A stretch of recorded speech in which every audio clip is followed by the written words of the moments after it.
everybody. We have waited long enough. It is time for Let's Talk Wrestling Reviews Lucha Underground. That's right, we are here. We've waited far too long for this moment. And of course it is here for us. And what a way that it started off. And a big introduction for you guys to our show. If you're coming to us directly, if you've never heard from us before, we are going to be reviewing the entirety of Lucha Underground Season 2. And my name, of course, as always, is Turbo Tony. I am the host of this show, host of the Let's Talk Wrestling podcast.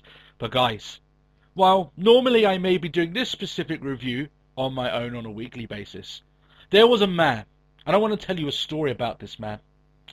Now, his work wanted him. They needed him, dare I say, to be there to help them out. He is the hero of where he works. The only man who can get shit done. But he said no, because it is time for Lucha Underground. And I need to be in the right place and the right time to review this show, because that is the most important thing. So he is here, ladies and gentlemen, for this episode, the starting premiere episode. Matt Marsander, you're here. I am. If only securing a day off was that easy. Yeah, I made it seem a lot more biblical than maybe it is. So, can I have a day off? I want to watch wrestling. It sounds a lot more nerdy when you put it that way. Yeah. So yeah, fantastic. As I said there before, you guys have been. Some of our fans have been heavily anticipating Lucha Underground. Some of them have never watched it before. I hope you guys obviously are enjoying this. Enjoying finding out what Lucha Underground's all about. But we're going to speak about it here. We're going to review the first episode that was released yesterday. We've watched it, and we're going to give our thoughts on it here today. That's what we're here for. Because this is the first episode, we're going to be talking a lot about Lucha and what you can expect from Lucha Underground. This will probably be a much longer, and obviously with Matt being here as well, it's going to be a little bit of a longer review than it normally will be. I'm normally aiming for about 20 minutes to about 30 minutes. This might go on a little bit longer, but that's fine. That's okay. Yeah. So, Matt, without further ado, let's do a little bit of plugging before we begin. If you'd like to like us on our Facebook page, which is facebook.com/Let's Talk Wrestling Podcast, you can interact with us there. Matt, we also have a Twitter handle. Do you want to drop that on them now? The Twitter handle of @TalkWrestlePod. You can drop that Twitter handle on, like Mil Muertes drops people onto the mat. Oh, man, I've been waiting to say that for a long time. It feels good right now. It feels good. You know, out of all the podcasts we've done, I've never got into a podcast just so happy. You know, what, drop like a Mil Muertes flatliner. That's exactly. That's the way you do it. All right then, let's start off. So, the show begins, and we've got Vampiro Matt. He's sitting in some sort of correctional mental facility. It looks like. Just saying that for the off chance, people are like, what sort of review are you guys doing if they've never watched Lucha Underground? They're like, what? This is Lucha. This is crazy. But he's in some sort of correctional facility, Matt. And I'm guessing this is because of his violent outbreak during, and I'm guessing after, his match with Pentagon Jr. at the end of last season. Is that a safe assumption, do you think? Yeah, I'd say so. I mean, the thing is, they were like, oh, it's been 6 months. It's like, that's kind of been how long it's been. Yeah, they're playing up that all the time that Lucha Underground hasn't been on air. The stories have continued, and it's like that 181 days since last incident. It's that's it. So it's not quite known why he's in that facility. It's not even known. It's not even there towards the end of the show. They don't really play up much Vampiro's relationship with Pentagon Jr., considering he came out and said that he was Pentagon Jr.'s master. So there isn't much. There's a little bit. A little seed planted, but we'll get to that later on in the show. So basically, you've got this doctor here, and he's going through all the things. Are you having violent thoughts? Are you having urges for violence, and etc., etc. And he's given antipsychotic medication, which I made a note of that he's still got. He hasn't taken them, but he's still got them, right? I think he's taken them. Do you think he's taken them? Because during the show, it's like, especially when he starts off, he's going like Matt Striker's like, I love you. Oh yeah, I was going a bit crazy. Yeah. Maybe he did. Maybe he popped a couple before the show started. But And lastly, the doctor tells him to stay away from violent people and violent places that trigger his urges for violence. And of course, this, the very idea of him not being at Lucha Underground is enough for Vampiro to go mental and kill everyone inside of the facility. Yeah, and rip out, it was like he almost ripped out the back of the doctor's neck. And with his teeth, yeah. 0 days since last incident. Of course, they played us up. They did a thing here where obviously, oh no, it's just in his head. He didn't really go mental. It was just what. Are you going to do it? Yeah, I'm going to be a good guy. Yeah.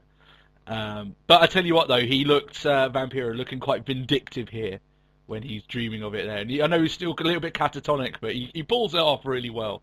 The way that they did this scene, it's a lot of fun. And he's released. Matt Stryker is there to pick him up. The old team, Matt, they're back. That's it. Commentary team. And Matt, they jump into probably one of the sweetest ass cars I've ever seen in my life. That is a fine whip, as they say. That is. I don't know. No. I think I've seen Eddie come out in some good versions. Phoenix's car last season was pretty good as well. Yeah. I'll give them props for that. So maybe not, but still pretty. Still damn nice. It's a classic one with the rims that were awesome. So that's good.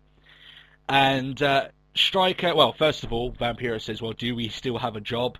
And Stryker reveals that they have an invitation to return to the temple, but Matt, it wasn't. It's not what it once was. It's a much darker place now. It's a different place entirely. Yeah. And they weren't playing that down. I thought they were just going to make it so okay, it starts off again.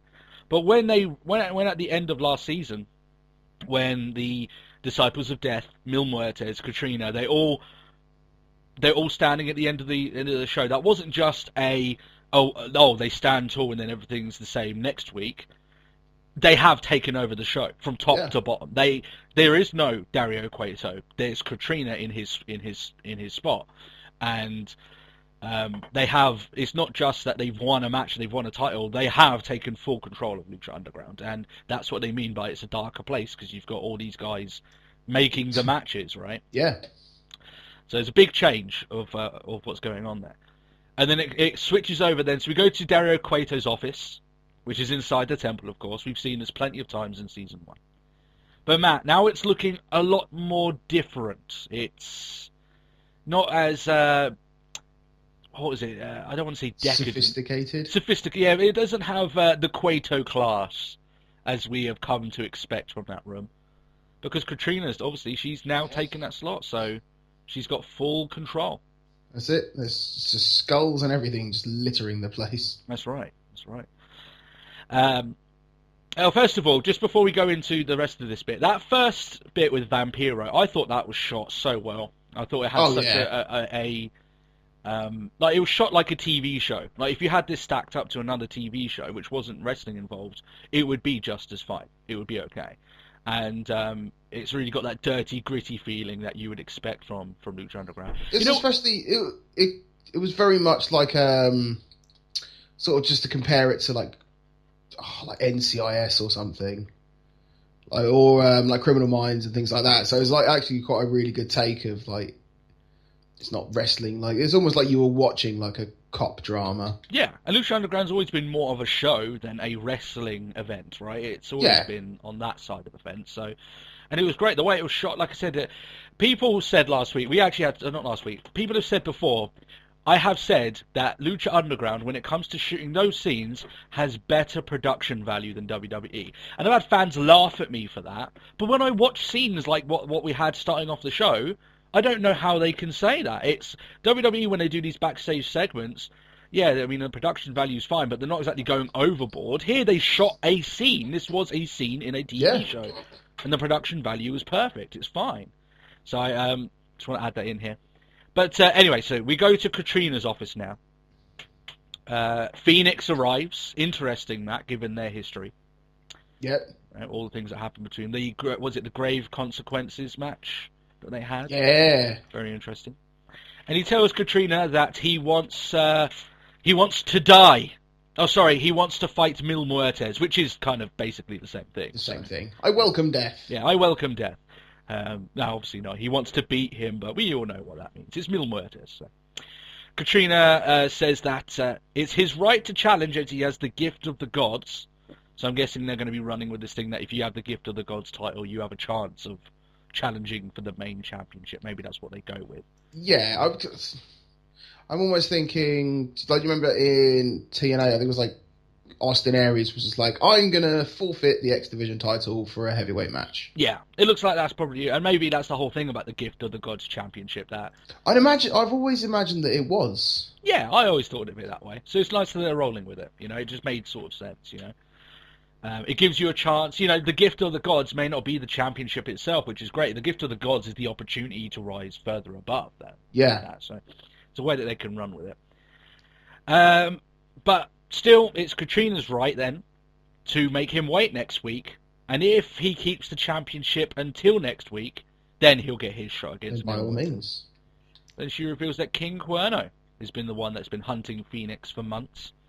And he will wrestle Phoenix tonight for that championship. So they're like, he's the one that's been hunting you for months. Like, he's been hunting him? Yeah.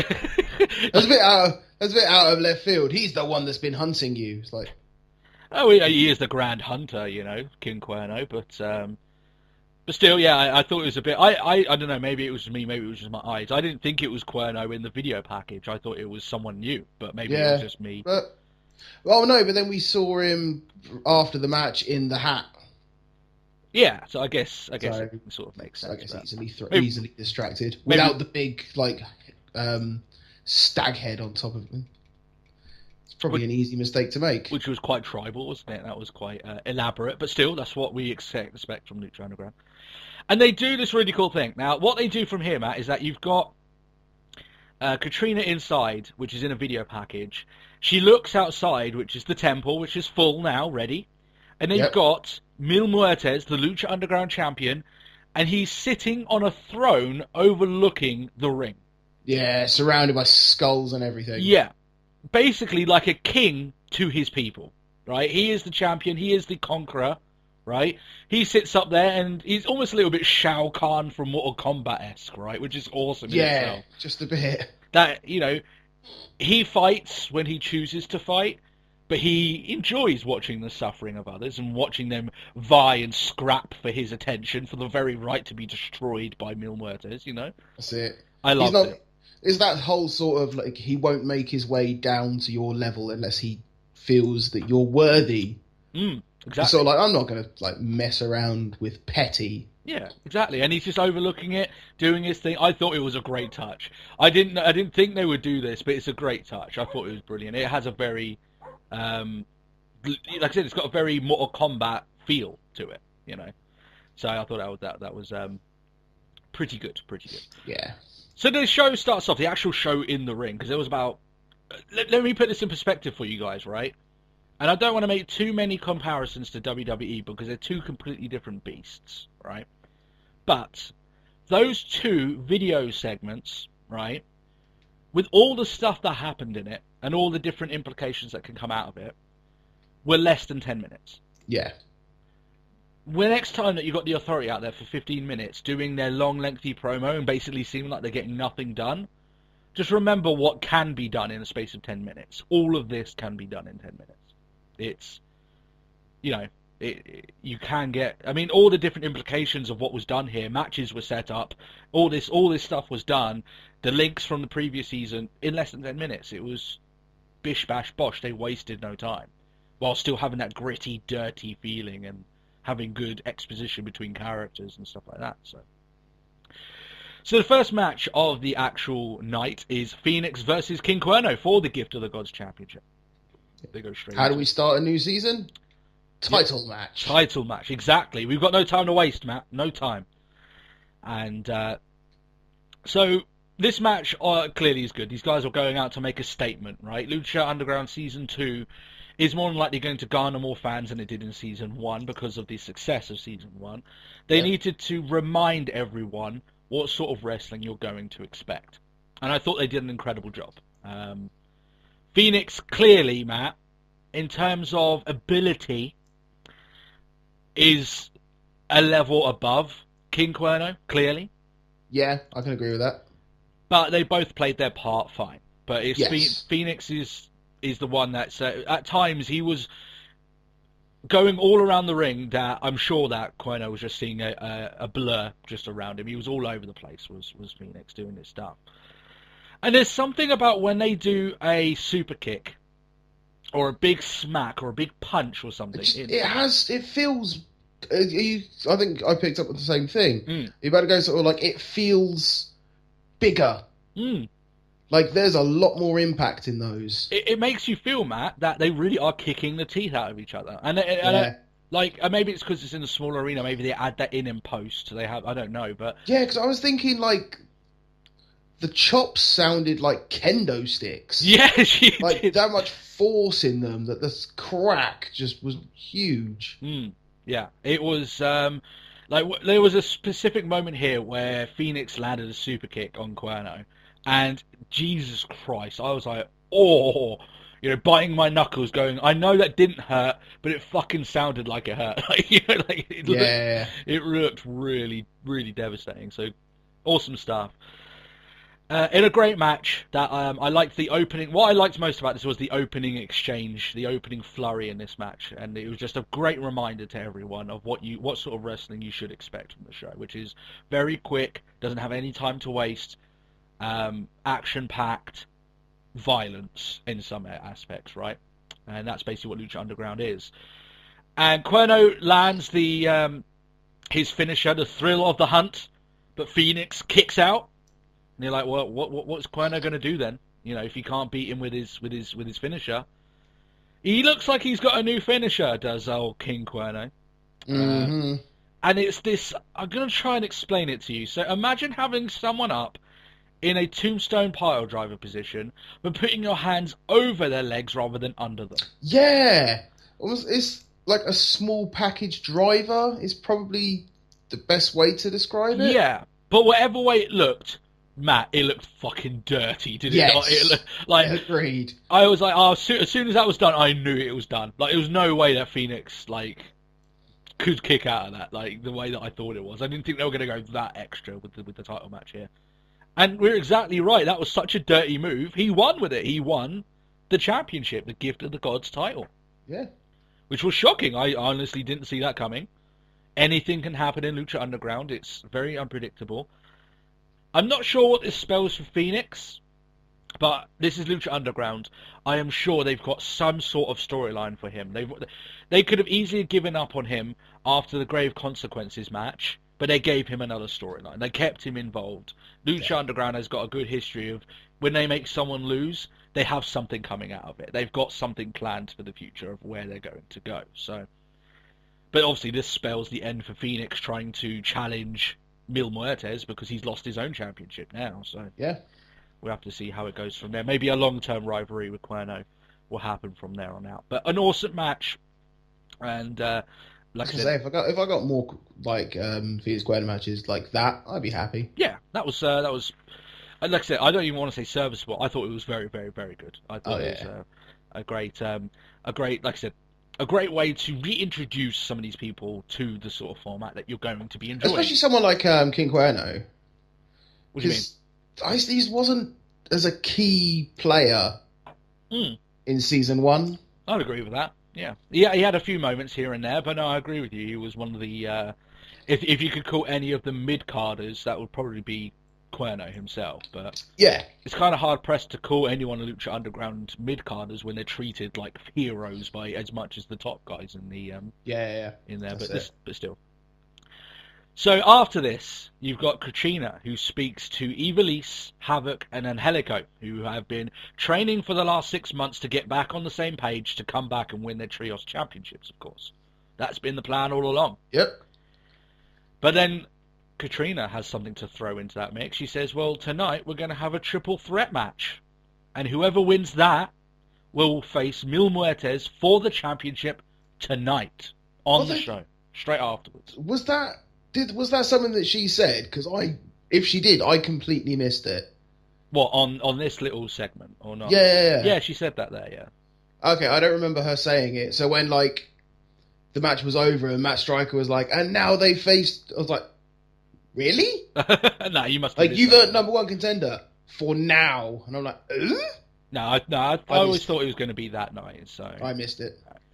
Now, obviously, Evilise is like, well, we've been trying to get on the same page, and you're wanting us to fight each other, but obviously with the Lucha Underground Championship on the line, anything that they had that they didn't want, any feelings that they had that they didn't want to get into the match soon went away when gold was on the line for it, of course. Oh, yeah. Now, Evilise, they all walk about, and Evilise comes back and says that, promises that when she's Lucha Underground champion, she's coming for Katrina. And obviously, before that match that actually happens, she whispers something into Melissa Santos' ear, which is basically what we just heard. It's to explain to everyone in the building what had happened backstage. Yeah. And the reason for that, it took me a little while, Matt, to understand why it was such a shock to the fans and commentary that they didn't know about the match. But, Matt, that's just the WWE state of mind that I have in there. Lucha Underground doesn't have a massive fuck-off TV in their arena. There's no way that they would know what happened backstage. So it makes sense that Katrina would go out there and say, look, this match is a triple threat. Whoever wins will face Mil Muertes. And she goes up and announces it to everyone else. And everyone's shocked because they wouldn't know. Actually, do you know one thing I really loved about that bit? Go on. Is the fact that, I've now forgotten her name, the commentator. Santos. The announcer. Melissa Santos, yeah. Yeah. Almost felt disgusted to be that close to it. Yeah. So Katrina's just like, oh, just don't. Yeah, because she's a dangerous woman, right? What happened if she just licked it? I thought she was going to lick her, and then the disciples of death come out, but that wasn't the case, of course. But I did think that was on. That's the thing about her, though. If she gets close to someone, all she has to do is give that lick of death, and they're done. It's over. So that's what got the that factor in it. But yeah, I just want to explain before we talk about this match to new fans of this promotion who may not know what Lucha Underground is about. It takes a little while to get used to things. One of the things about Lucha Underground is that they have rock-hard women who fight the men. Yeah. They are on equal status to the men on this show. There is no women's championship because the women go for the world championship. That's all they have time to go for. That's all they want. They don't want to have a title made just for the women on the show.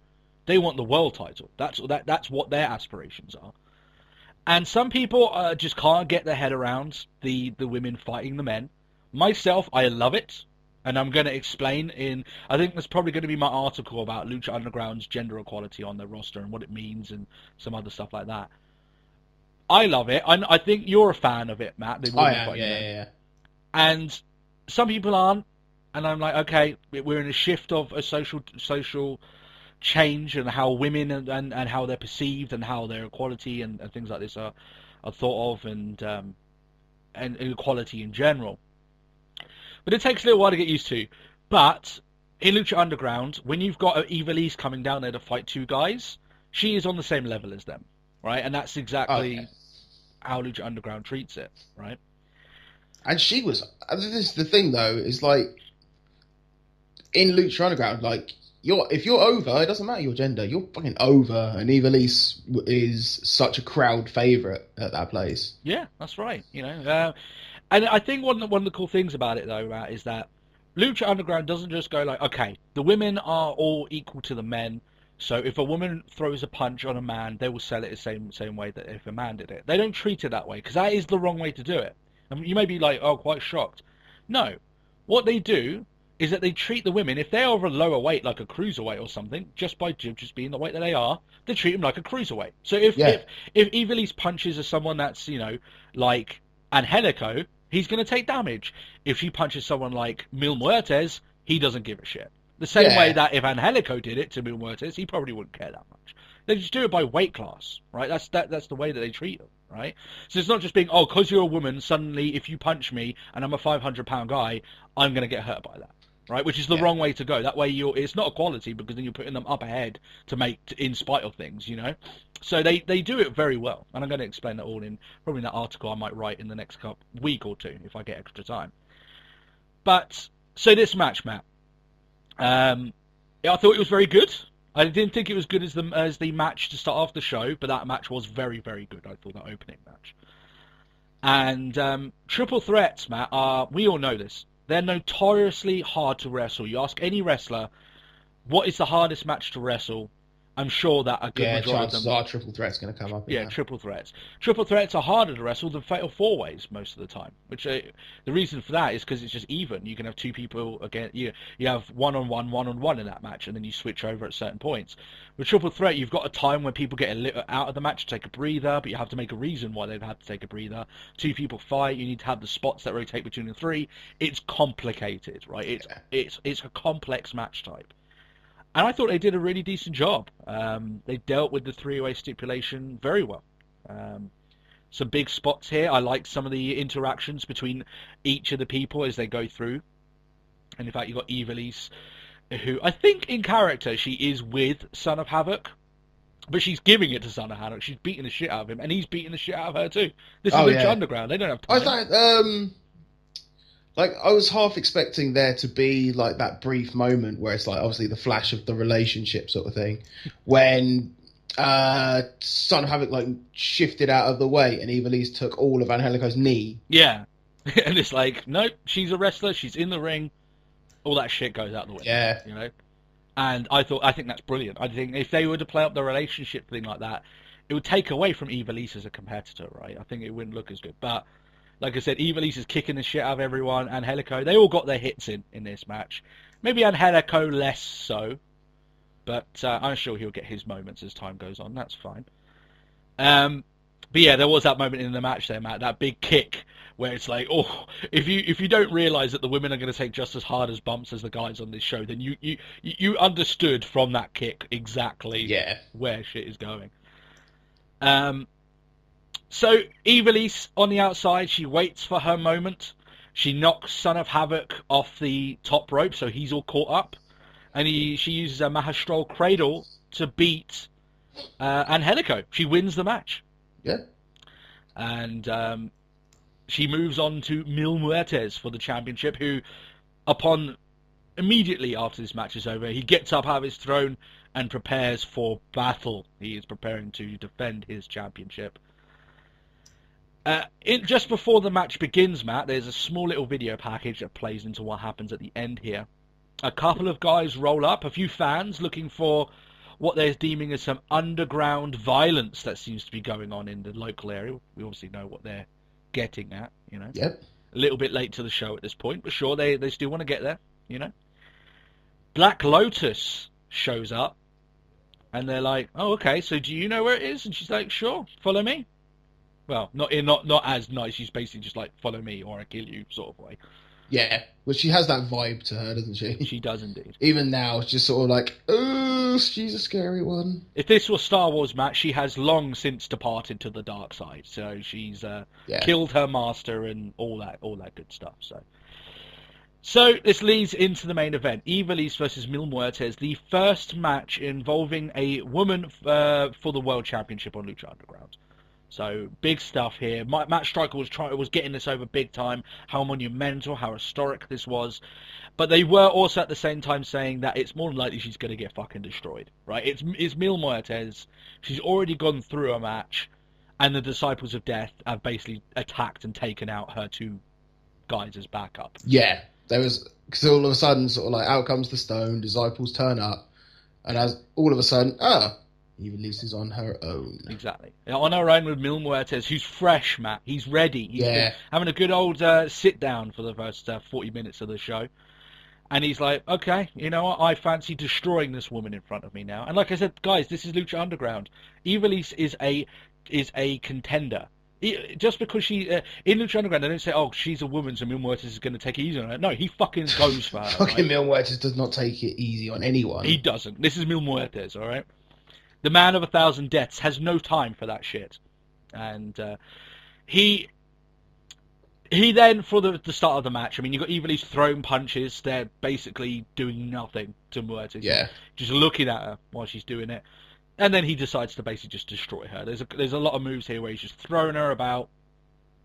Yeah, he's not like doing a lot of serious wrestling.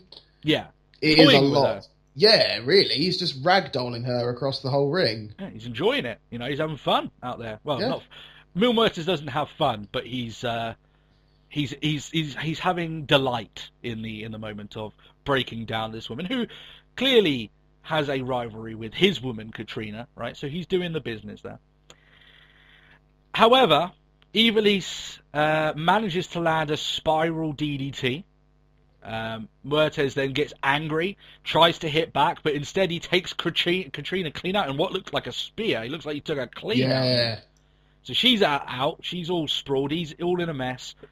And Ivelisse manages to roll Muertes up for what is a very close 2 count. The fans, Matt, popping huge for this. They thought this could be the moment Ivelisse does the unthinkable. And we've just seen King Cuerno, Matt, win the championship on the first night. Anything can happen. You could have Ivelisse walking out with the championship here. But no, of course not. Muertes is like, okay, enough of this crap. Lands the flatliner, pins her with a single hand or foot. You know, she's done. There's no point pinning her, like, you know. And wins the match. He retains his championship.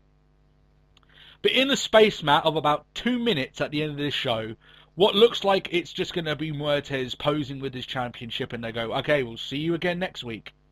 Madness ensues. Like, actually, do you know one thing I quite liked is the fact that before the madness of all it kicked off, you had Katrina came to the ring. It's just sort of like, go on, she's going to do her lick of death and all that lot, and she was like, no.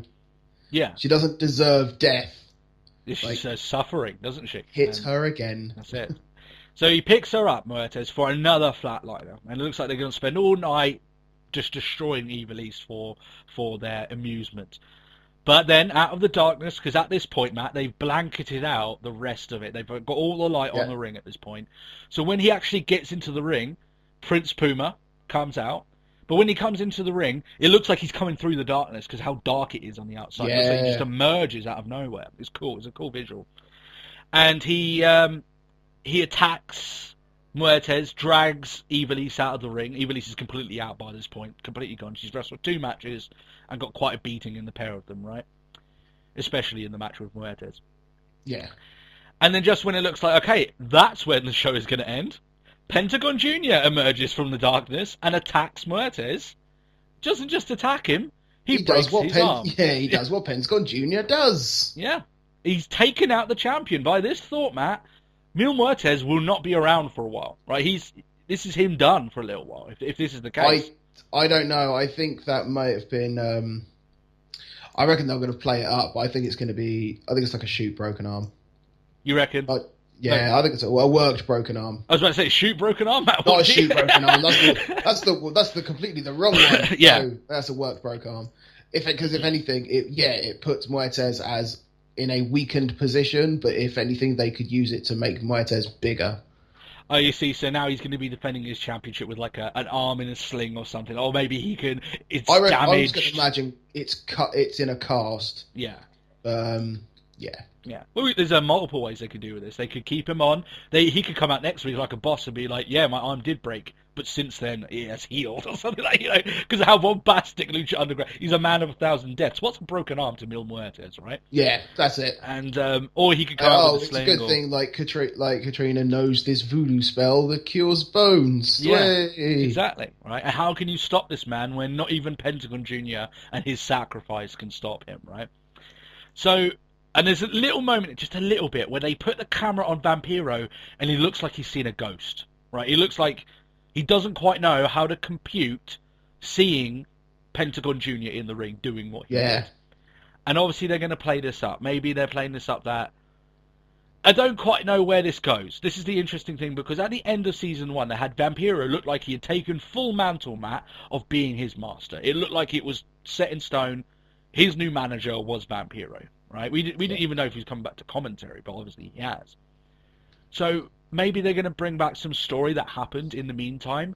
Yeah, I'm kind of hoping or sort of thinking that it would go on to sort of like a Pentagon went too far even for Vampiro. Yeah, that he started like even Vampiro at that point couldn't control how destructive he had become. Yeah, in that time.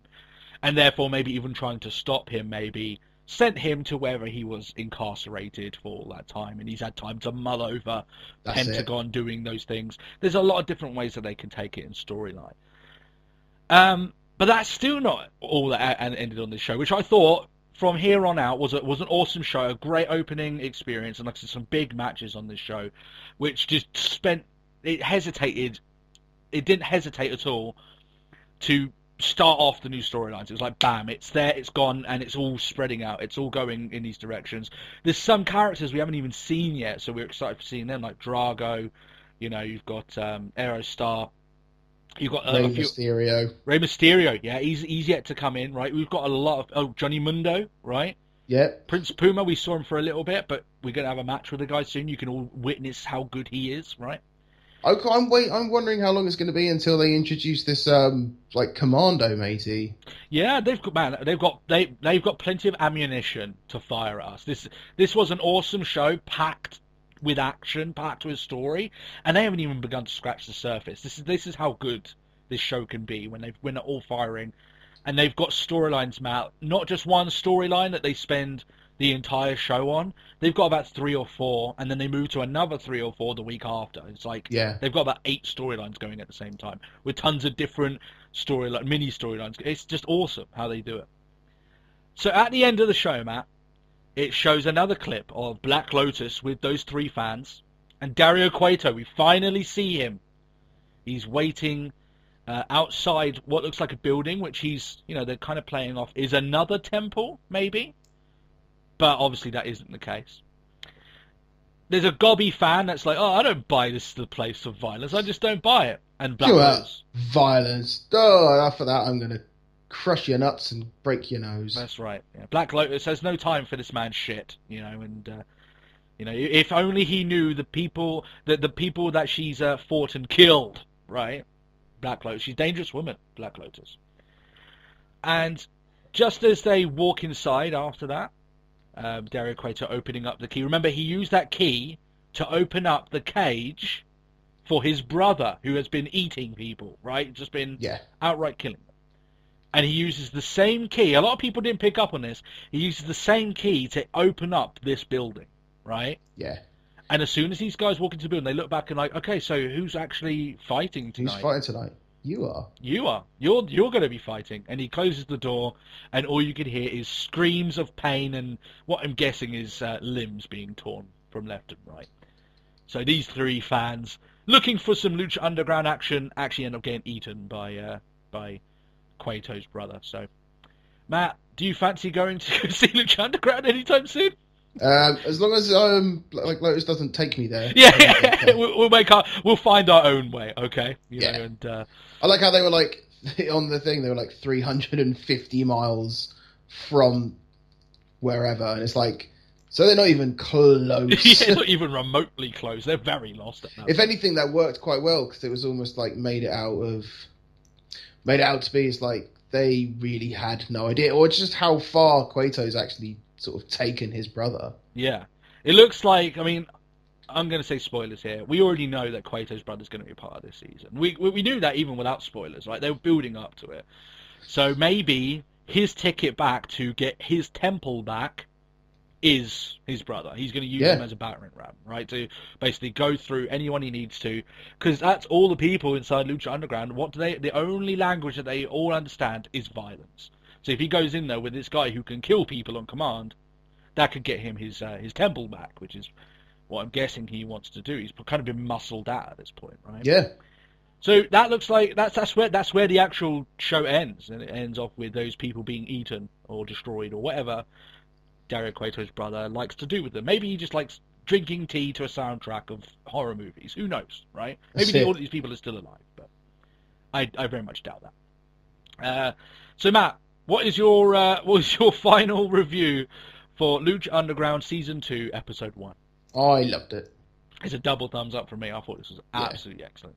We go on a review track, guys, of basically you go from never even look at it to you can skip it this week to watch it once to watch it over and over and over again. That's it. This is watch it over and over and over again.